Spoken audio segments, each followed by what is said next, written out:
Thanks everybody for joining. We see there's a few people still connecting in, so we'll get started in a minute or two.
Okay, hi everybody. My name is Fiona Murray. I'm the Director of Coaching and Education here in Special Olympics International.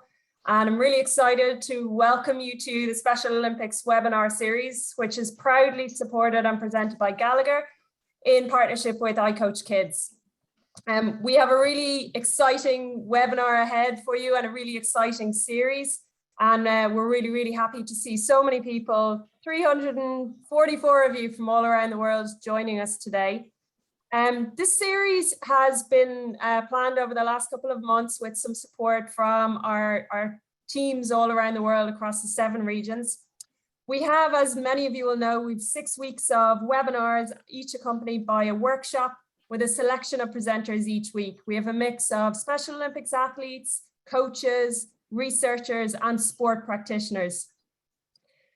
You'll see in front of you here, this is the schedule of webinars. So if you've already registered for all of the webinars, fantastic. We look forward to seeing you. If you haven't yet registered, you can register for all 6 of the webinars or whichever ones you wish to attend. So please do check out the registration link again and share the message with your colleagues and your friends. We really want to encourage everybody to join us. This week's topic is knowing your athlete. It focuses on coaches understanding the needs and wants of their athletes. Knowing your athlete allows you to develop a better understanding of them and to help improve the relationship you have with them as a coach. The workshop that accompanies this webinar will take place next Tuesday on the 28th of September, and it's going to be led by Annette Lynch, who you see here, of AKL Coaching, and we'll share some information with you on this a little bit later in the webinar.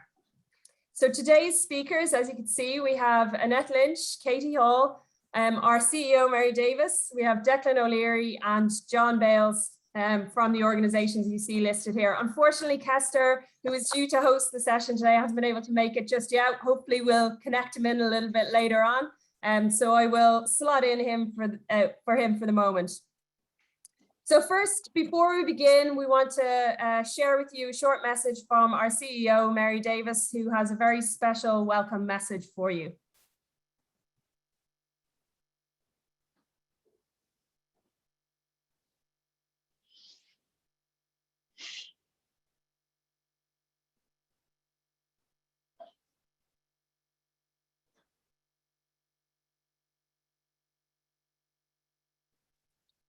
No sound, folks. Will you try again?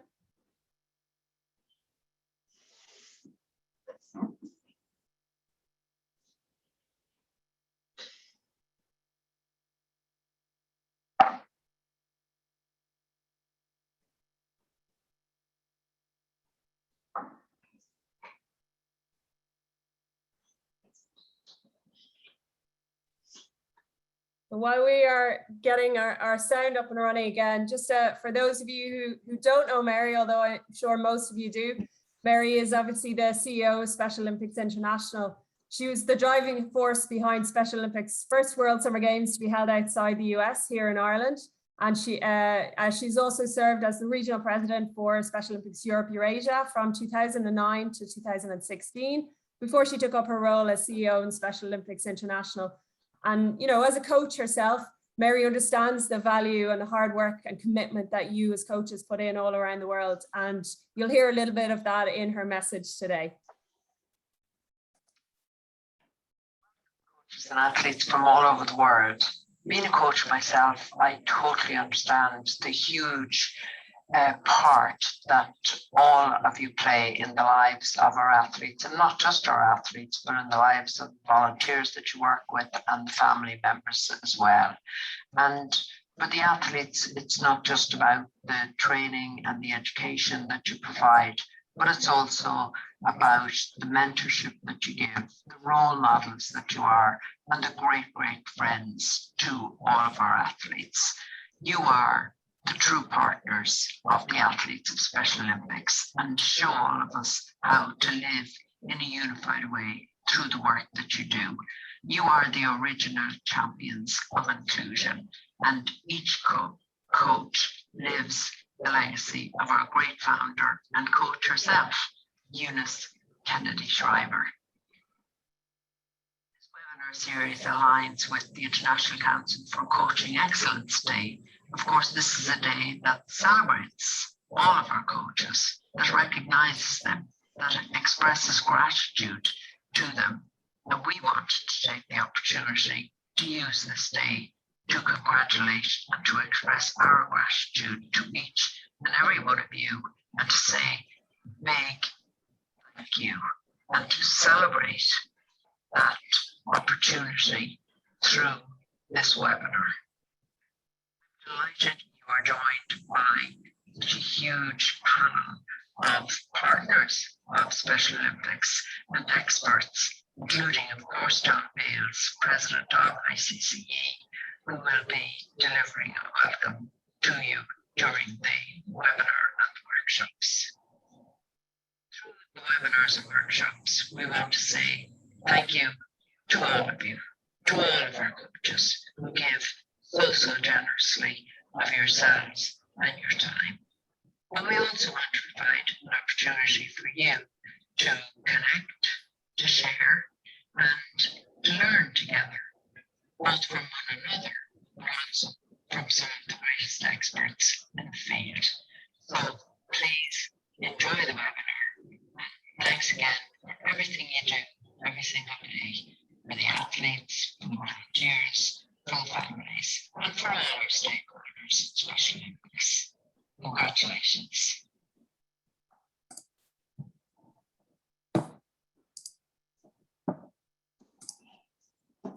So that was a lovely welcome message from Mary there. I know we had a few sound issues there, so thank you all for bearing with us on that. Really happy, unfortunately, Mary couldn't be with us today, but it was great to see that she was able to share a message and welcome you all. Moving on, however, we wanted to introduce you to a great friend of Special Olympics. Coaches are the lifeblood of our movement, and they're such an essential part of all of the work that goes on every day in Special Olympic sport all around the world. And the International Council for Coaching Excellence, or the ICCE, has been preaching this message for many years, and they want to say thank you to you as the coaches. I'm really pleased to introduce you to Mr. John Bales. He is the president of the International Council for Coaching Excellence, and as I said, a great friend of Special Olympics. He's the co-director of the Nippon Sports Science University Coach Developer Academy, of which Special Olympics has been part. And he was a national and Olympic coach for sprint canoe for Canada. So great credentials as a coach. And he's going to join us now to tell us a little bit about ICCE's International Coaches Day, which Mary talked about a little bit there. John, welcome, and we're delighted to have you here today. Thanks, Fiona. It's a pleasure to be here, and welcome to everybody. Just looking at the chat box, the global audience here today is quite remarkable. Wonderful to have you all here with us. And thanks to Special Olympics for this opportunity to introduce International Coaches Day, and thanks to Gallagher for hosting this webinar series.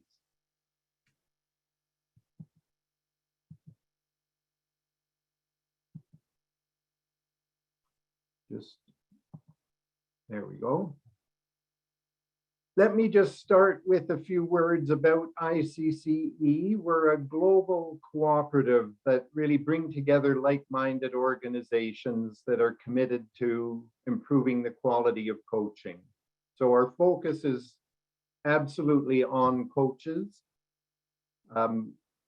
We're really the lead agency in supporting the development of sport coaching. Before the ICCE was created 20 some years ago, there was really no global body that had responsibility for coaching and for promoting coaching. So that's really what we have grown into. And we're really working on building the coaching community across the globe. So seeing so many of you here today, it's absolutely wonderful. And I think this webinar series is really just an excellent opportunity to share and learn from one another. The ICCE is made up of a variety of different types of organizations, national coaching bodies that have responsibility for coaching development, international federations, coaches associations, so membership bodies of coaches, educational institutions that are educating coaches in degree programs or special programs, and then individual members who may be researchers in coaching or coach developers. Coaches themselves generally join through their federations and their coaches associations.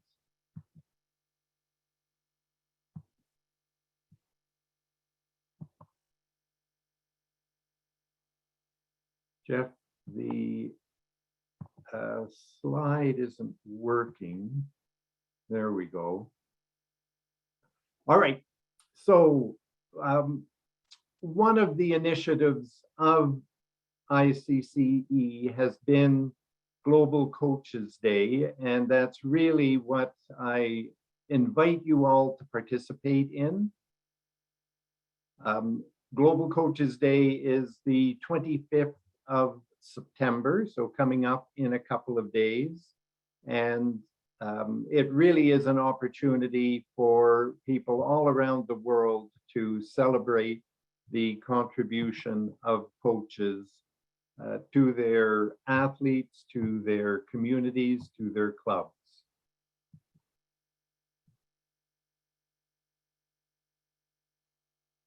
Coaches Day was initiated in 2019 as part of the European Week of Sport. In 2019, Finland was the host of the European Week of Sport and initiated a special day for coaches. And then in 2020, we expanded it into a global recognition. So now we're looking all over the world to celebrate this day for coaches. And we're actually striving to have Global Coaches Day recognized by the United Nations. It's early in the process, but we're hoping that the United Nations will join in on this recognition.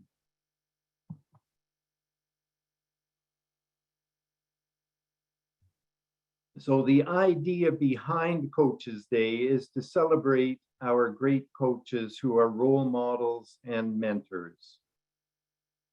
And I think really as coaches and as role models, a key part is imparting critical values. So fairness, are we treating all of our athletes fairly, not just focusing on the talented athletes? How do we deal with success and failure? First of all, as coaches, and then how do we pass that on to our athletes? How do we get our athletes and teams working together towards a common goal and helping everyone contribute to that common goal? How do we support one another and again, teach our athletes to look beyond themselves to supporting one another, supporting all of their teammates and respecting others. Certainly the others within their team, but also the opposing team, the officials, and the other people within the system. So these are, I think, some of the values that are really critical and some of the biggest challenges we face as coaches to really address these kinds of issues effectively. And if we do so, we really make a difference in the lives of our young people. These are some examples of the different celebrations that have been done by different organizations for Global Coaches Day. The first one from Singapore has a quote from John Wooden: a good coach can change a game, a great coach can change a life, which really is the message I just conveyed in the previous slide. So really think about that and how you really are having a great influence on those people that you're working with. And sometimes we don't really recognize that, but let's celebrate it. From International Tennis Day, a message of welcome. Another one announcing Global Coaches Day from Portugal, and from New Zealand, celebrating Coaches Day last year. So you can see the spread of different organizations that really are getting behind Coaches Day. Another example is here from the Hungarian Coaches Association, where they've developed a set of posters recognizing some of the outstanding coaches within their country. And so really, we're getting the message out on social media, on websites, posters, videos, this kind of webinar. So lots of ways to get the message out, and we would invite you all to participate. So thank you. That's just a brief message to welcome you all and to invite you all to participate in Coaches Day. Any that are able to make it, we have our Global Coach Conference in Lisbon coming up in November. And for more information on the ICCE, those are some of the resources that are available online through the ICCE website, the International Coach Developer Framework and the Sport Coaching Framework and Standards for Higher Education. These are the kinds of initiatives that we're doing to really promote coaching and really try to improve the quality of the work that we're all doing. So again, thank you to Special Olympics. Congratulations to all of you out there that are coaching, and keep up the good work. Thank you. Thank you so much, John. And really, really great to hear you talk with such passion about how important our coaches are, and really recognizing, I love that you touched on the influence and impact that each individual coach has on their athletes. And I think you segued us beautifully then into our next presenter. So thank you for doing my job for me. So I'm really excited to introduce you to Katie Hall. Katie is the Disability Sports Development Officer with the Badminton World Federation, one of our fantastic sports federation partners.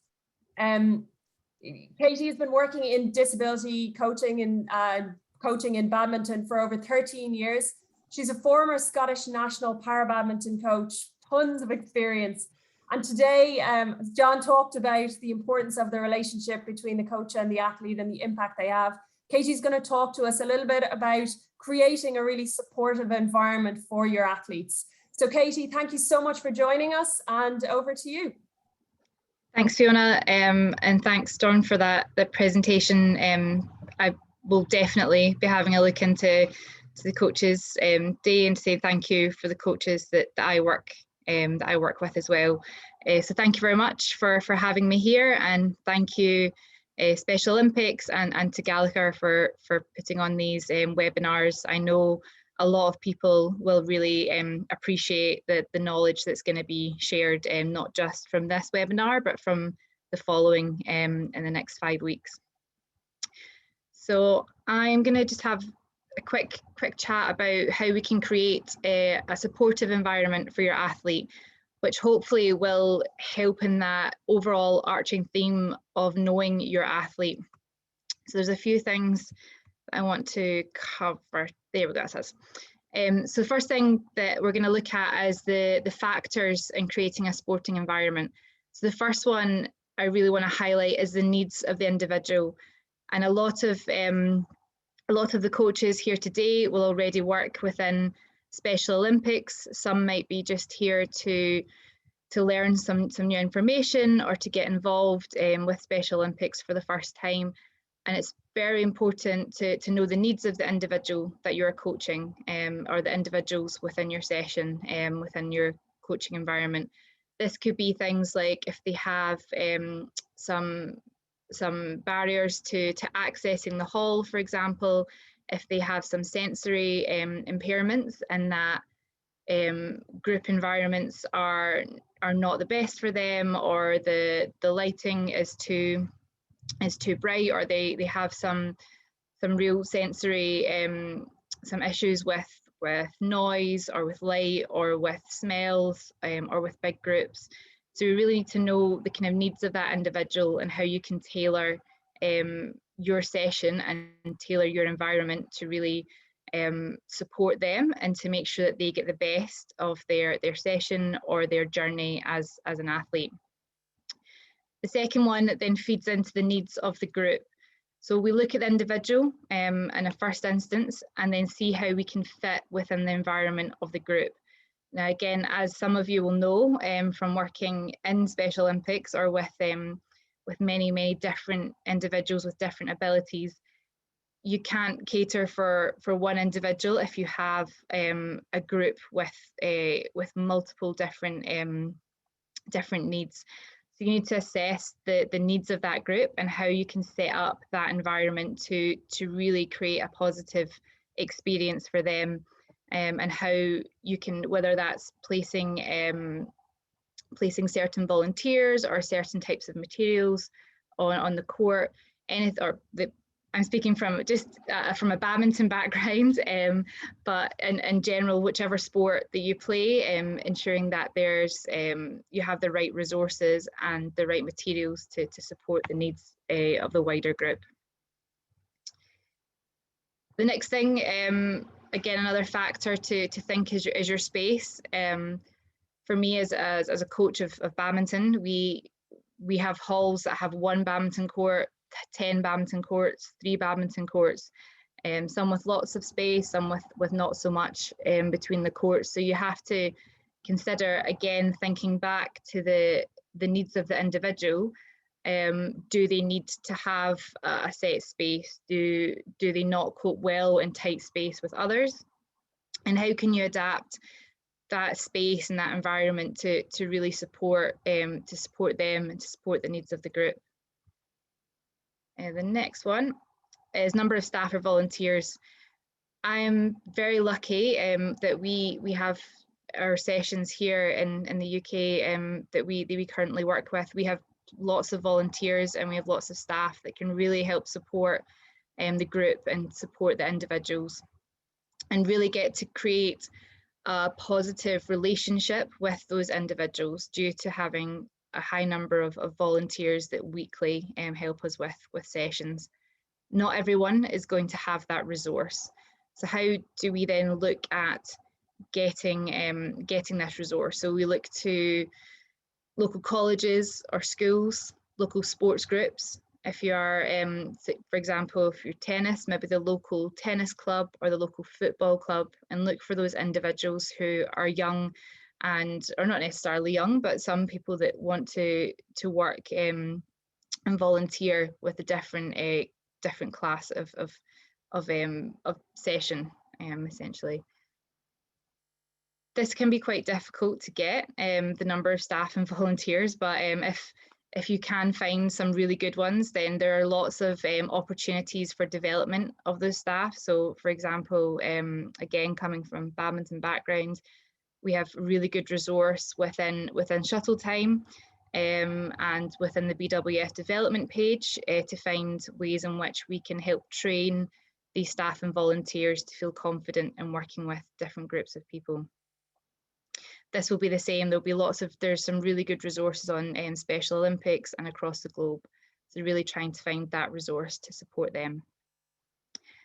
The next one is the activity type. So again, coming from badminton perspective, is we need to adapt all of our activities that we run within badminton, our sessions, to really make it fun and enjoyable, and to support those individual athletes that may, again, as some of you may know, it might take 3-4 weeks longer for an athlete to learn something, who may have a intellectual disability, for example. So we need to ensure that we have lots of different activities and adaptations to what we know already, to really support those individuals to get the best out of their experience.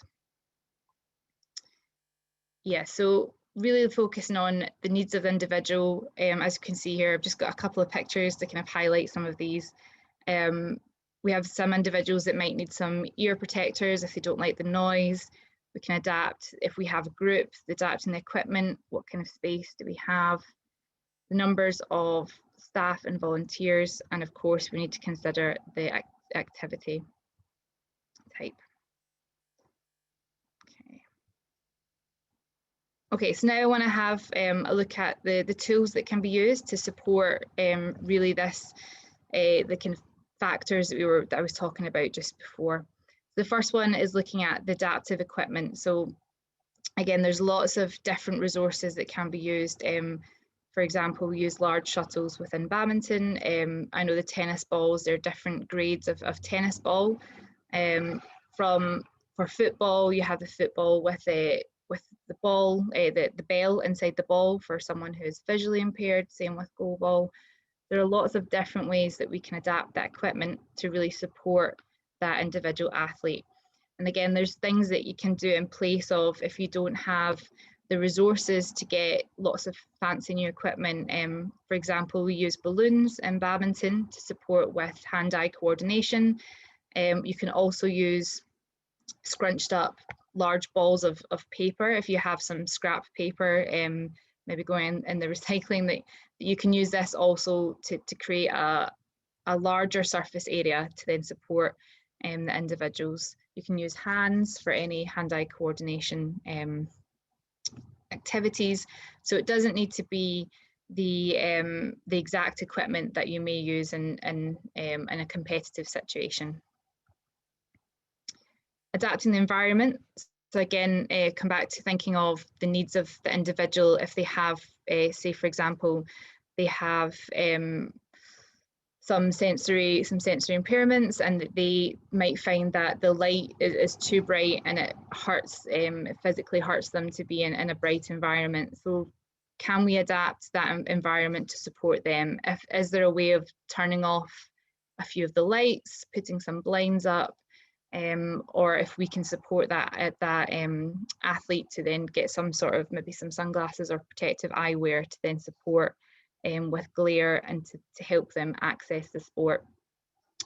Similarly with noise, we can use things like the headphones, the ear guards to support them with large noises if that physically hurts them, because it can be overwhelming experience for them. Doing things like, again, courses online for sign language, for example, learning basics for the sport that you're in, using those symbols or signs to support the athletes that may need, again, that visual rather than just the verbal communication. We can also use some tools we use here in the UK and possibly across the globe. It might have a different name, a social story, where we'd set out this is what's happening within the session. So you'd start with today we are doing a warm-up, then we are doing skills, looking at this, then we are doing that, then we're playing games, and then we'll continue to do a cool down. This is something that in partnership with families or carers, we found that we can support them in getting specific symbols for our sports. So for example, a family, they could start their day with a social story of, okay, we'll wake up, we're going to go and do some shopping, and then we're going to go play badminton, and in that they have the picture of the badminton. And then also that supports with how they can react to certain situations. So for example, if I lose, I will feel sad, but next time I will try to play better, or to try and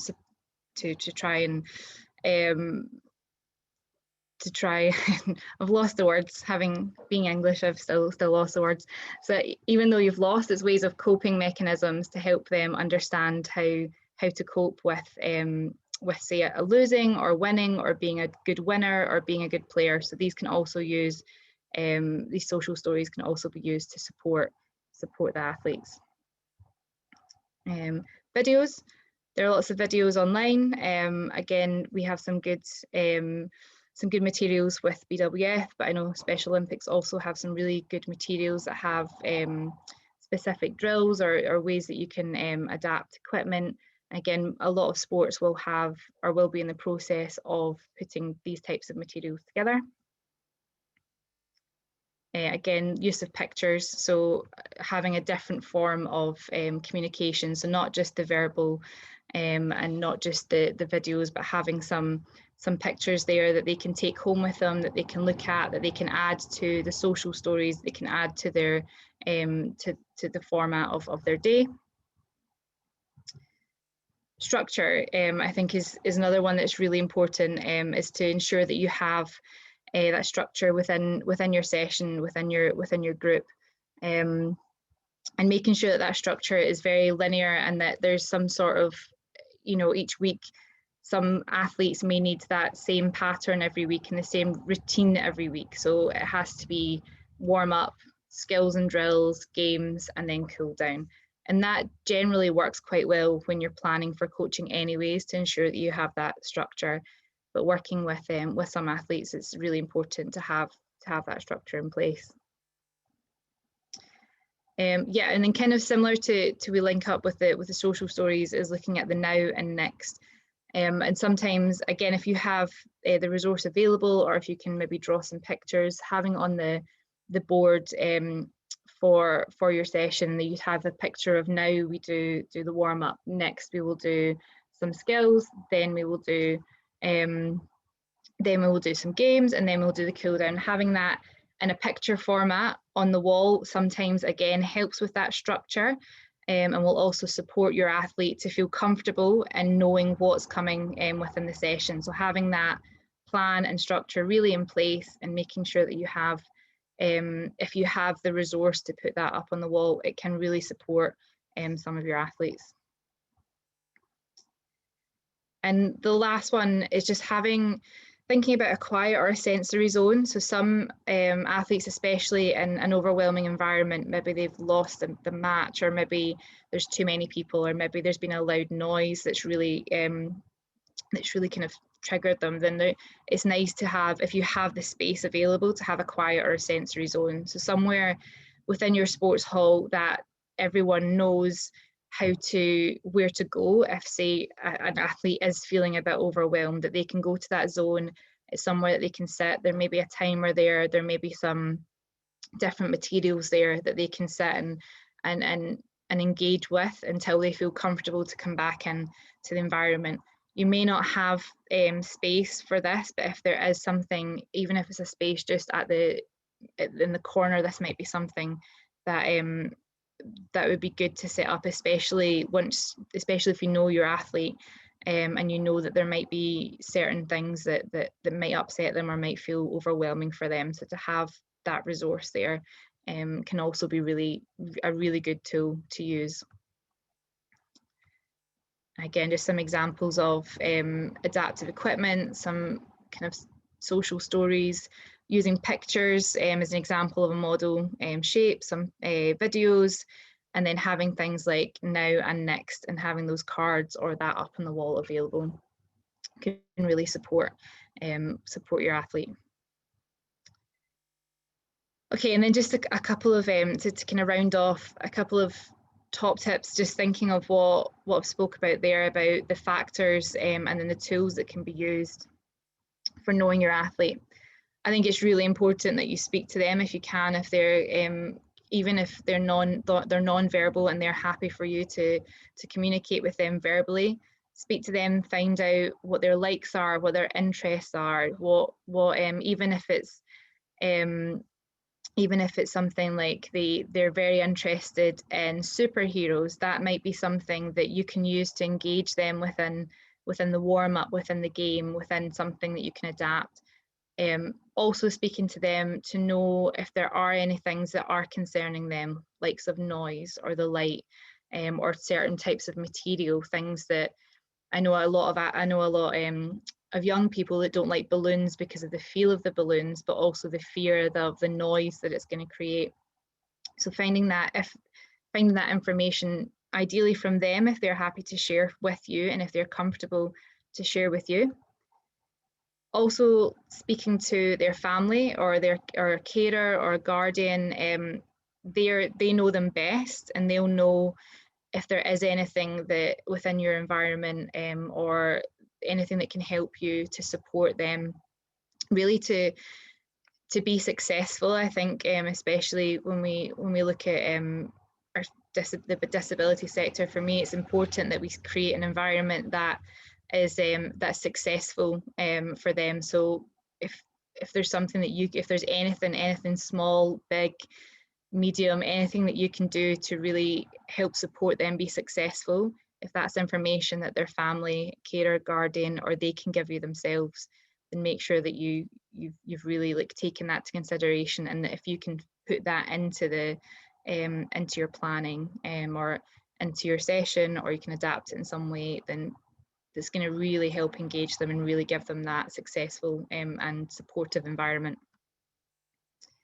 Observation, of course, as we all know from coaches, observation is key you have to observe the group, to observe the individuals, and to really see how they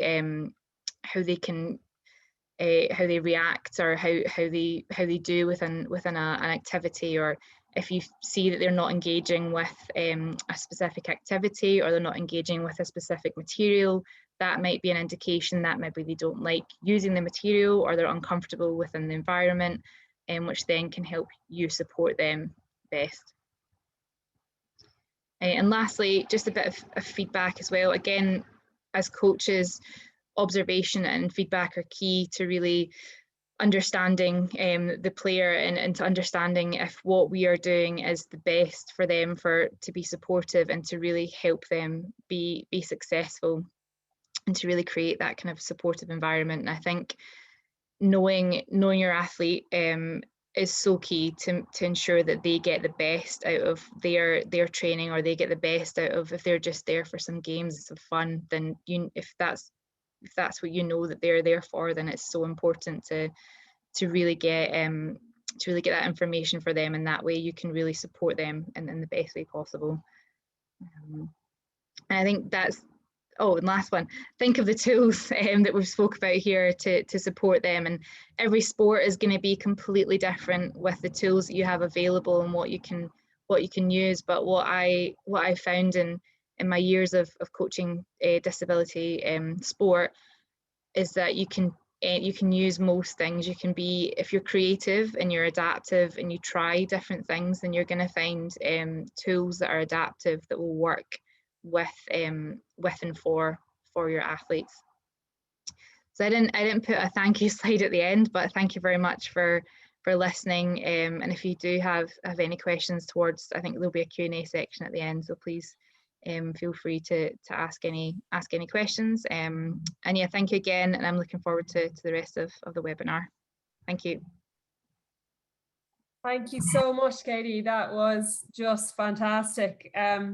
I was really struck by how much you talked about how important it is to support the individual and make sure that the individual's needs are met to allow them to be the best that they can be, no matter what their interests, no matter what their context. And I think it just was a really nice pointer to the fact that, you know, we all are aspiring to deliver athlete-centered training. So thank you so much for that, Katie. I see we've already got some questions in the chat for you, so we will certainly be sharing those with you when we reach the Q&A.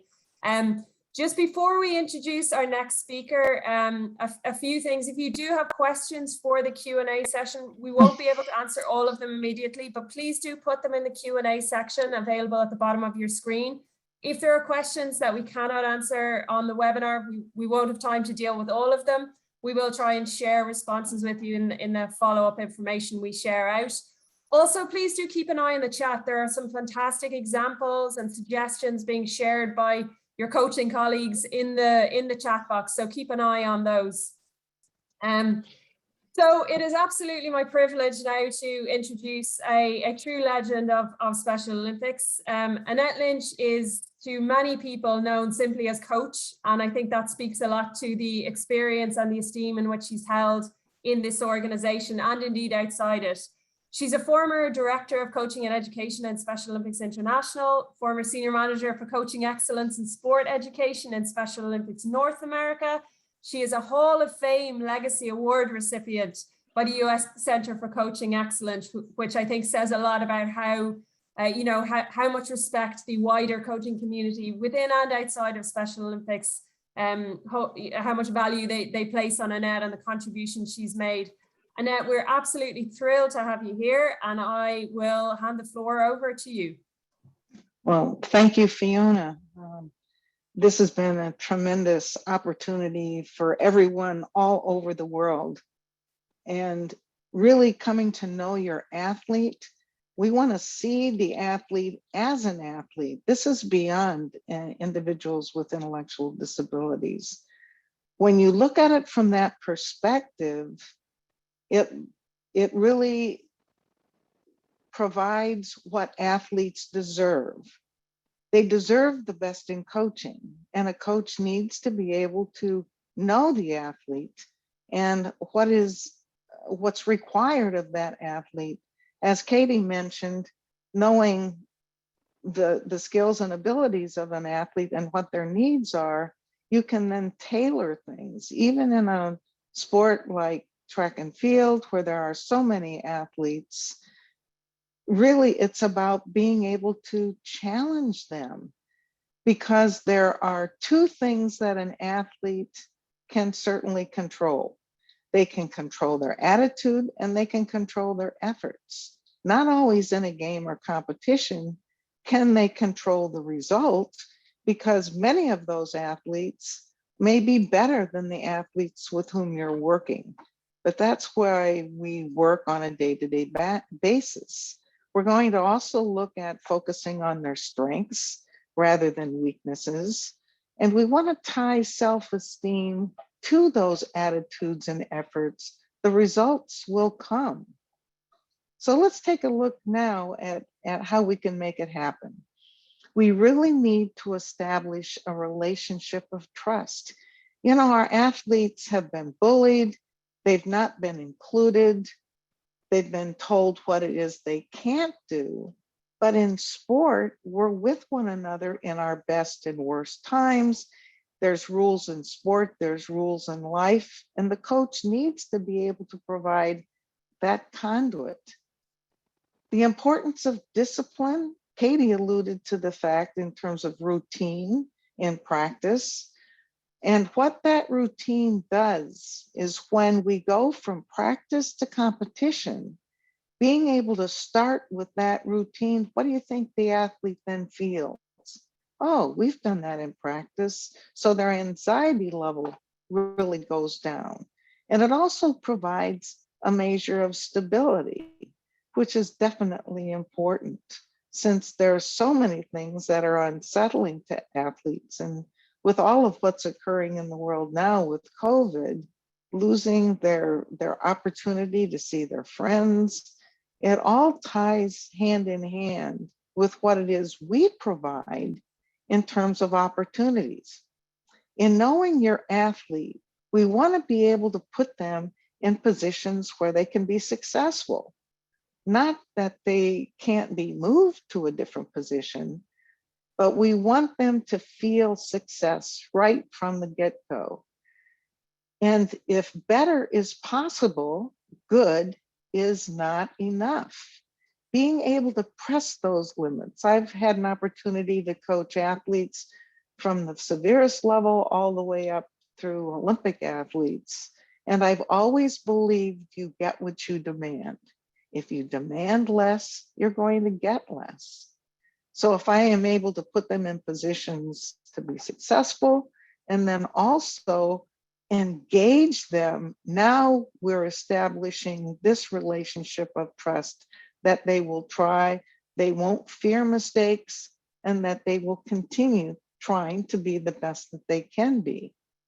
Now, self-correction actually is possible.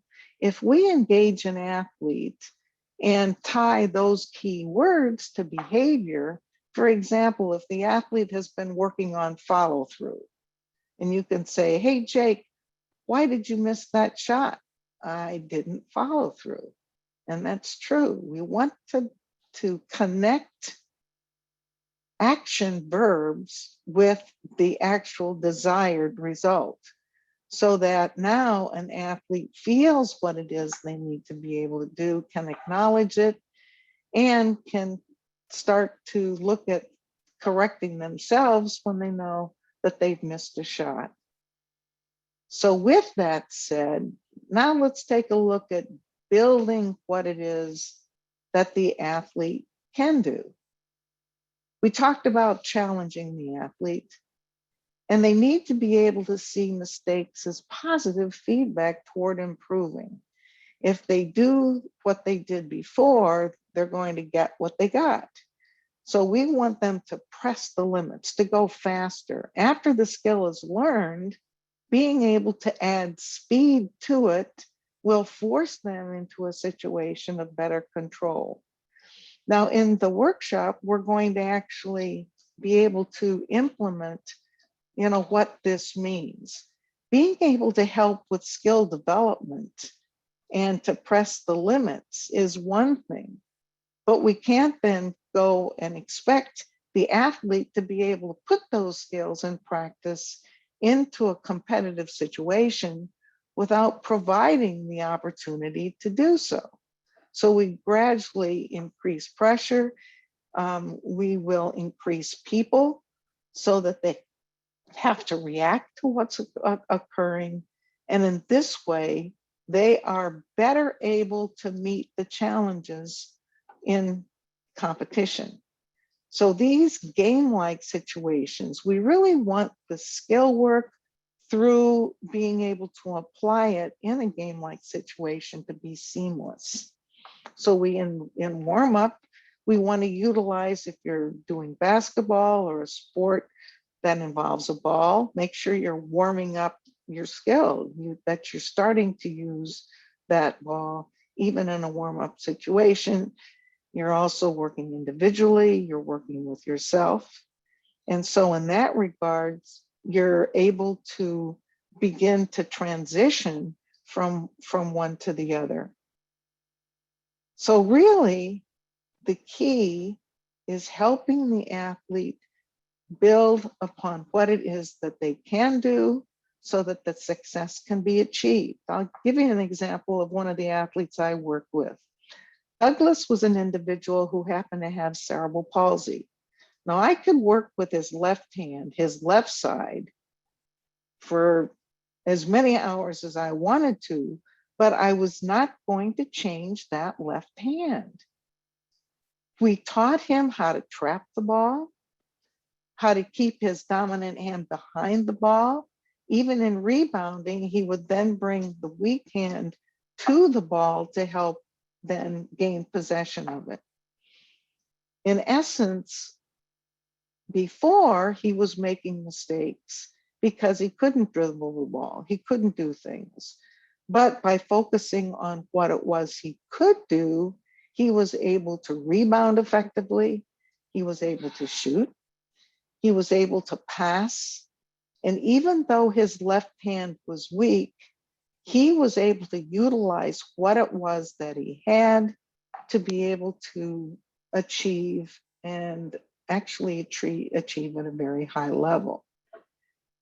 I think what it is I would like to leave with you is we don't want to tie self-esteem to a win or a loss. We want to tie it to achievement. We want to tie it to attitude and effort because they can control that. If we tie it to those kinds of things over time, the results will come. In our workshop, which you'll see, that will occur this next week, we're going to show really how we implement what it is, the theoretical part. We're going to look at what we achieved today, but looking at designing effective drills and making it seamless from skill work to a competitive experience, because that's what we're really trying to do. And the most difficult challenge with athletes is making concepts concrete.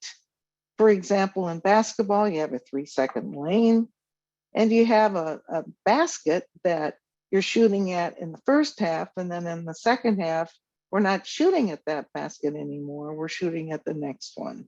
Well, what is it that a coach can do in your sport to be able to take these concepts and make them concrete? And we also want to chart, because we can chart success and we can see improvement. The athlete can see improvement. And what that athlete can do is to take home that chart, post it on their refrigerator and show their parents, their siblings, their friends, what it was that they achieved that day. And that will reinforce those positive efforts. And so really what it is we're looking at doing is knowing your athlete and treating them like an athlete so that they can begin helping themselves. We can then take the next steps and really keep the momentum going in a very positive way.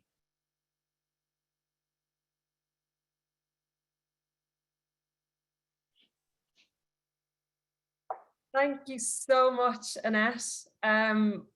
As you can see here, everybody, the registration link has gone into the chat now. So for those of you who are interested in attending the follow-up workshop, which Annette will be hosting next Tuesday, please do sign up in the chat.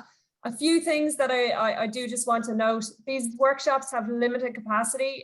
We are deliberately doing this. We want to make sure that the workshops are a really quality experience, and that those coaches who attend have an opportunity to talk with one another, to engage in a really meaningful way with Annette, to be able to have a chance to really apply these lessons to your coaching practice. So places will be allocated on a first come, first served basis. We do ask you, please do not sign up for the workshop unless you're certain you can attend, because we want to make sure that we fill the workshop to capacity with coaches who are going to be able to attend on the day. But we would be delighted to have you. And as you can hear from just the fantastic message that Annette shared there, you're in for an absolute treat next Tuesday. Annette has an incredible ability to make the really complex world of coaching sound really simple. And we all know that it is anything but that. So Annette, thank you so much for sharing that message today. What I would like to do now, is invite all of the panelists so far, John Bales, Katie Hall, and Annette, to join us again for some quick questions and answers. We will really only have time for one question per speaker now, but I hope that those of you who have shared your questions, we will do our very best to try and address those questions in the follow-up information that we send out to you. So Annette, we might just start with you straight away, if that's okay, seeing as you've just finished up. one of the questions that came into the chat, and I think it relates really nicely to the last point that you wrapped up on, and on the importance of tying self-esteem to attitude and effort. When an athlete is maybe closed off and maybe not responsive to some of the strategies that you've tried, what can you do as a coach to try and overcome that? Well, one thing you can do, Katie alluded to in talking about a facility, like and support. You can put them in an area that, like in a corner, where you can still work with them one-on-one and nothing else is distracting. You may work in a hall, but in essence, what you're trying to do is to be able to change the negative momentum into positive momentum. And so in essence, what you're doing is you're giving them what they need and you're building upon a success. What is the biggest thing that may be going wrong that you can address that will positively affect other things? And so you can do a one-on-one right there with the athlete and then be able to gradually move that athlete back into the team or into the other athletes so that they're less distracted. Thanks, sorry, Katie, you're going to jump in there. Yeah. Can I just build on what Annette was saying there? And I think Annette kind of alluded to this, is that again, it comes back to knowing your athlete, is that if they're unresponsive to some of the strategies, it might be that you've overwhelmed them with some of them. Maybe you've tried too much or you're talking too much to them, and that can be overwhelming. So again, it's getting that basic knowledge of, maybe they just need a bit of time to process what you're asking them to do, and whether that's giving them the materials to do the task, tell them how to do it, show them how to do it, and then give them a space that they can do that in. And you might need to give them 2, 3, 4, 5 minutes for them to process what you've asked them to do. So it might be, try not to, if one thing doesn't work, don't overwhelm them with everything at once. You need to find the little things that are going to work for them. Just building, sorry, upon what Annette was saying there. That's it's great. Really, thank you. Sorry, I'll make one more point. There is a really good reference piece on athlete behavior characteristics and strategies to improve learning. And it keys in on very specific behaviors. And that would be something, Fiona, that I think that we could provide.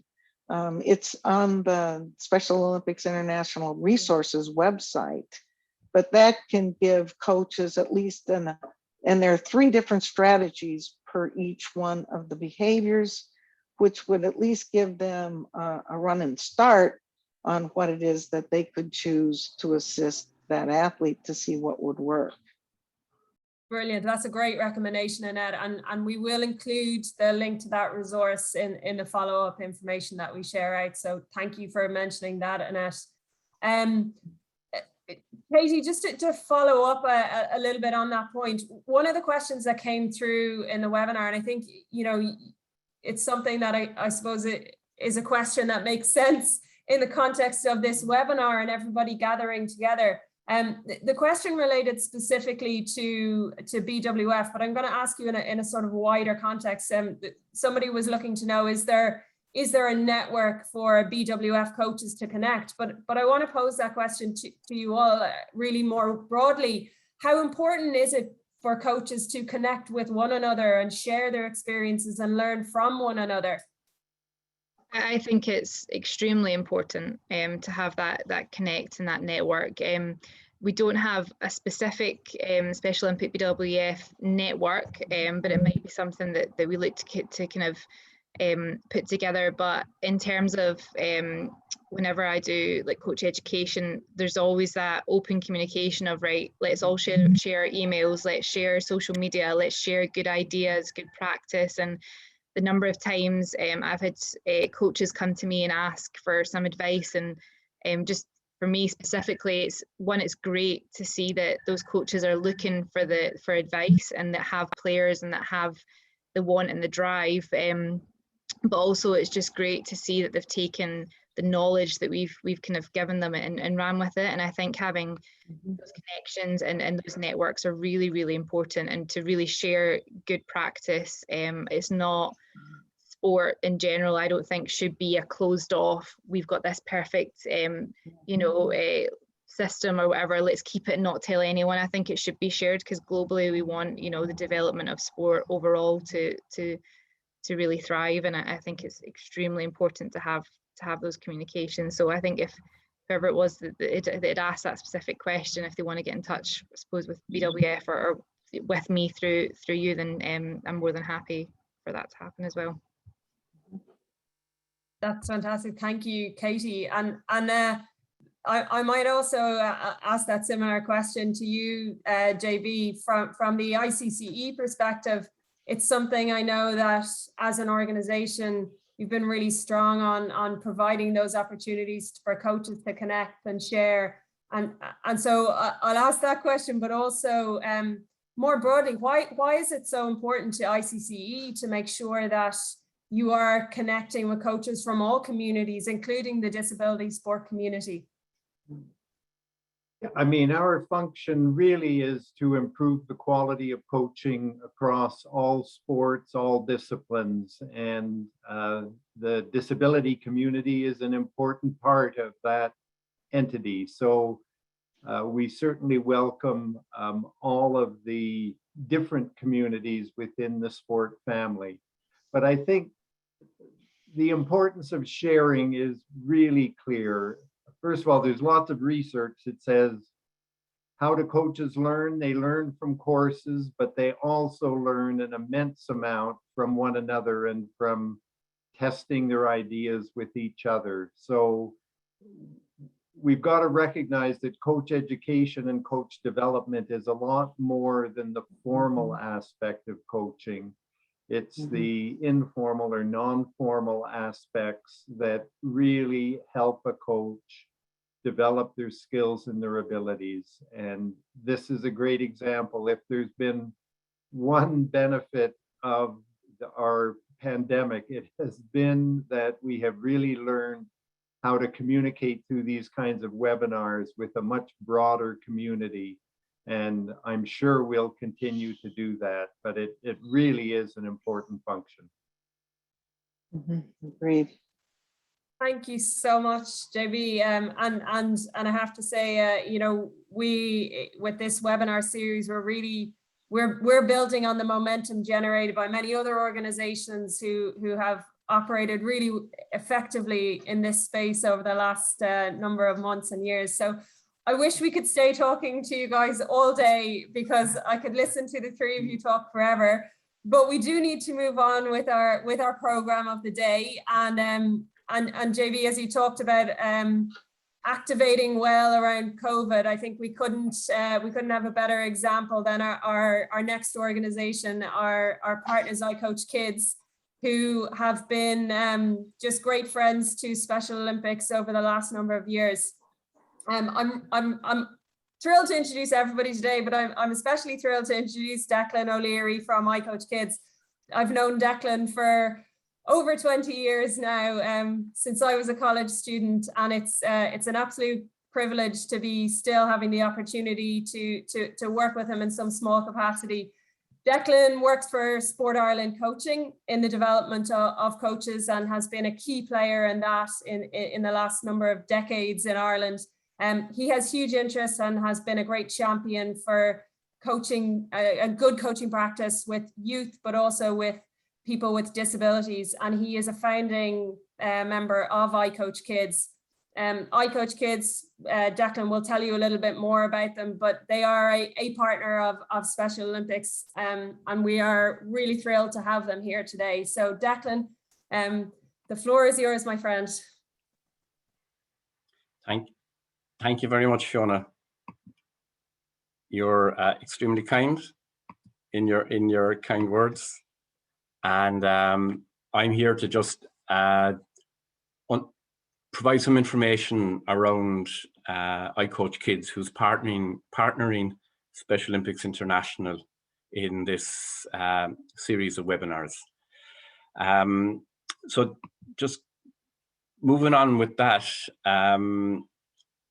what we have is what is ICOACHKIDS, and it began in 2016 as a multi-agency international project co-funded by the European Commission. It was trying to make sure that all youth sport participants are inspired to stay in sport for life. I think all of us benefit from being involved in sport and being physically active, and we want to keep doing that. We also have an approach which tries to look at putting children first. And that message resonated so much that it led to us establishing a global movement. And that global movement has been really positive in attracting interest around good coaching practice and trying to bring that message to people around good coaching practice, and therefore it works very well in a series of webinars like this. So what is ICOACHKIDS? A non-profit organization helping children to get the most out of our sport and stay involved. And the idea is to provide information and tools to help that. So whereas the seminar so far has spoken about working with the athlete with an intellectual disability, we now want to look at and have the focus on you who coach the athletes with a disability. And that's where ICOACHKIDS is trying to play its role in supporting.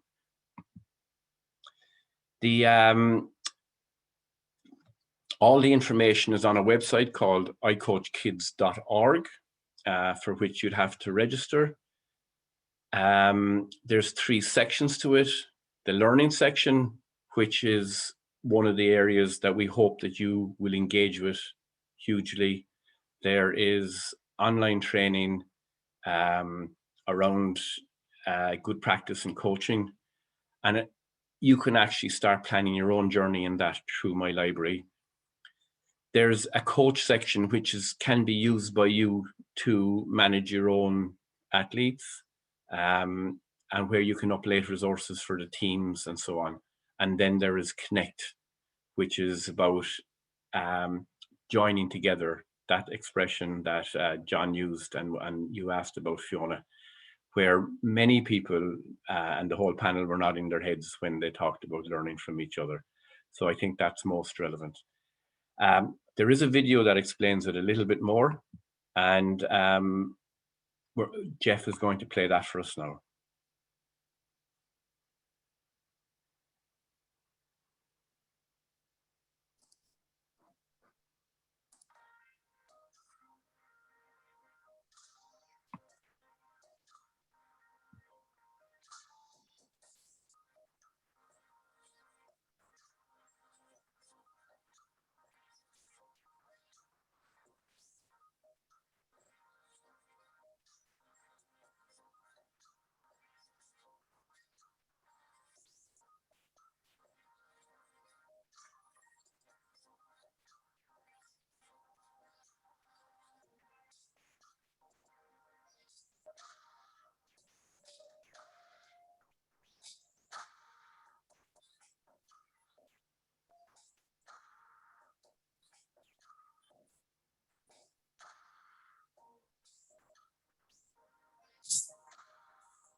Jeff, thanks for playing that.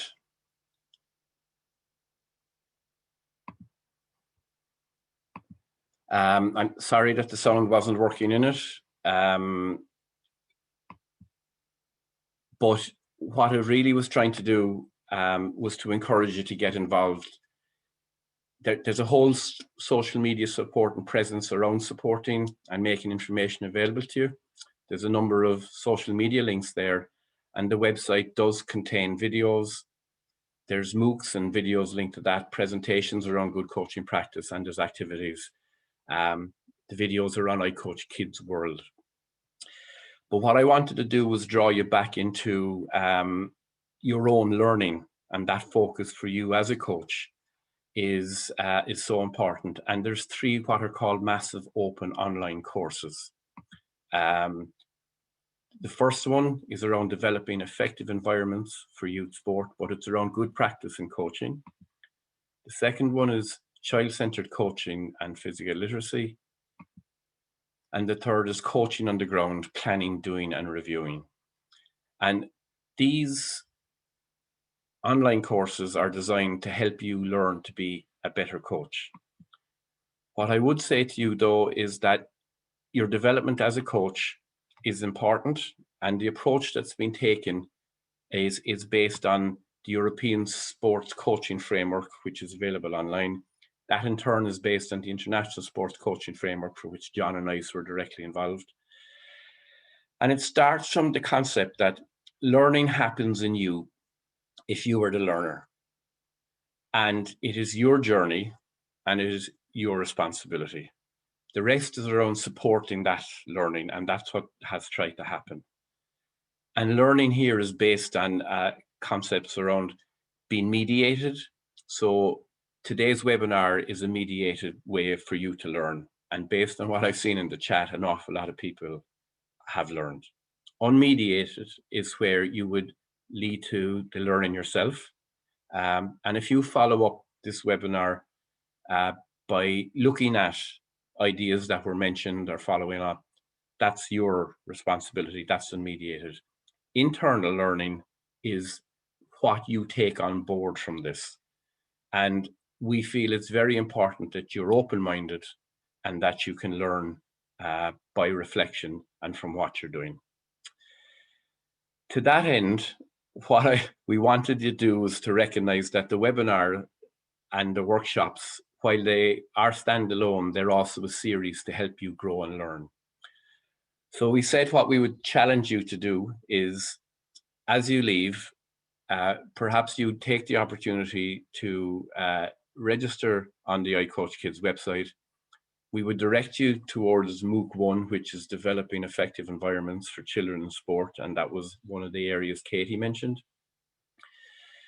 We direct you then to the study guides and chapter 1, and indeed the videos, to look at the role of the sports coach.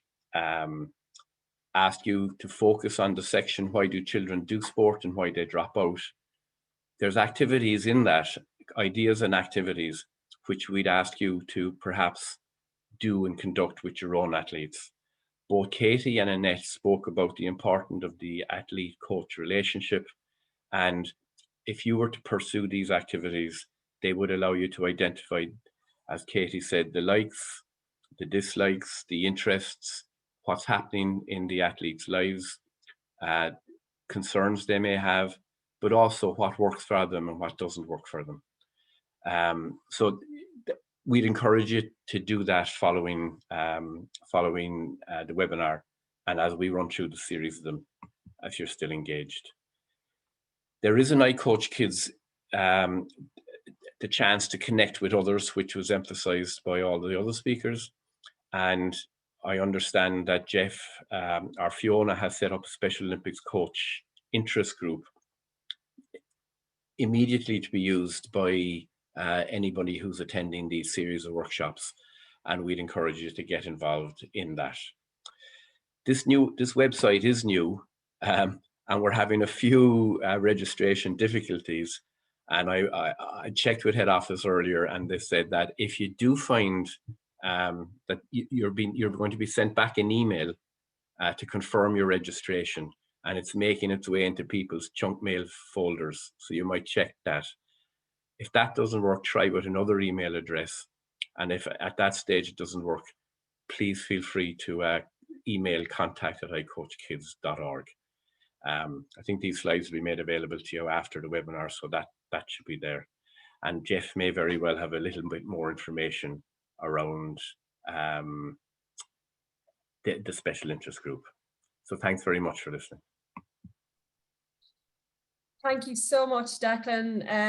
As I said at the start, we were really thrilled to have ICOACHKIDS involved in this webinar series. And You are correct. We will be sending the slides out and follow up to everybody who attended. And so you'll get all of those links and website addresses, but we do encourage you to sign up to the website.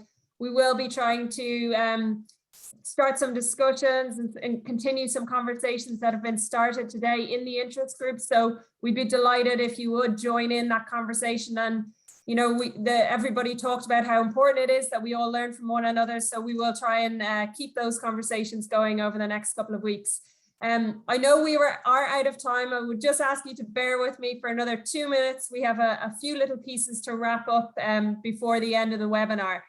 So as we look forward to the rest of the webinar series, you'll have seen at the start of the session that we have all of the topics mapped out except for week 6.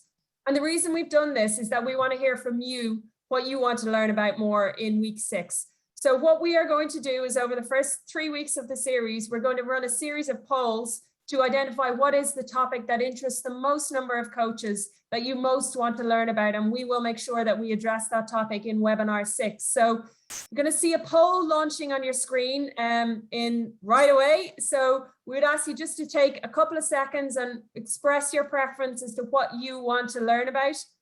If there is another idea that's not on the screen there, please share that in the discussion group on the ICOACHKIDS website on the special interest group, and we will love to take your comments. I see great numbers flying up there, so thank you very much, everybody. This is really helpful.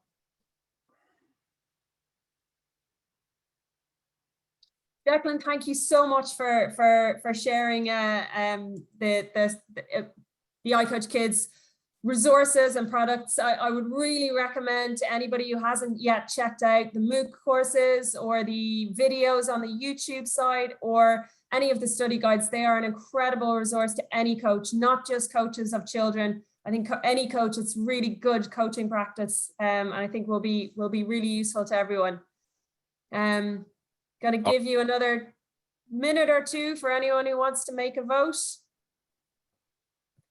And Nicole, I see your message in the chat about the YouTube page. We will send that out in a follow-up email. So you'll get all of this information in a follow-up email for everyone who's attended the webinar.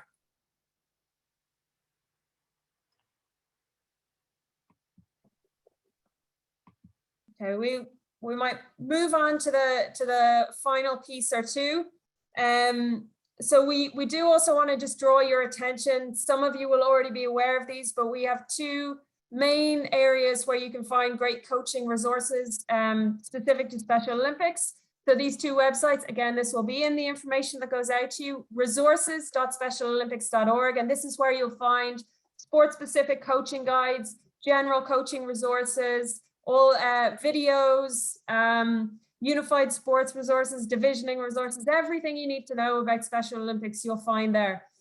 On learn.specialolympics.org, on the right-hand side of your page, this is our online learning portal. We have a host of free courses available for coaches, for healthcare professionals, for volunteers. Obviously, the coaching courses are the ones we're most interested in today. They are all available in multiple languages, up to 12 different languages. And you can access them all by creating an account at this website. It's free, it's pretty easy. It'll take you 2 or 3 minutes. And we highly encourage everybody to access this page and visit the courses. And certainly please do share your feedback on the courses as well. We're really keen to make these better. So as we look ahead, we're really thank you to all of you for joining us for the first webinar. We have as you will see, with the workshop on next Tuesday, the 28th. So for a reminder, anyone who hasn't yet signed up for the workshop, please do so. Next week, we will have a stellar lineup joining us for the webinar on reflective practice, where we're really going to focus on how you as a coach can learn from your coaching practice. So we'll have Amy Whitehead from Liverpool John Moores University joining us, Glenn Kundari from Coach Plus, Jimmy Messina from Special Olympics Africa, and Declan will be joining us as a panelist for next week. And we will be facilitated next week, not by me, but by Emmanuel Dutra, who's a Sergeant Shriver International Global Messenger, an athlete and a coach. And so we're really thrilled to welcome everybody If you do need to register again, if you only registered for this webinar, you can use the same link to register for the rest of the webinar series. And so finally, just to close out the webinar, a huge thank you to all of you for joining with us, for bearing with us, for going a little bit over time. Thank you massively to all of our speakers, those who are present, John Bales, Katie Hall, Annette Lynch, and Declan O'Leary. Thank you so much for your time, and Mary Davis for sharing the video with us, as she unfortunately couldn't be here. But ultimately, thank you so much to all of you for joining us. We're thrilled to have you here on our inaugural webinar, and we really look forward to seeing you all this day next week.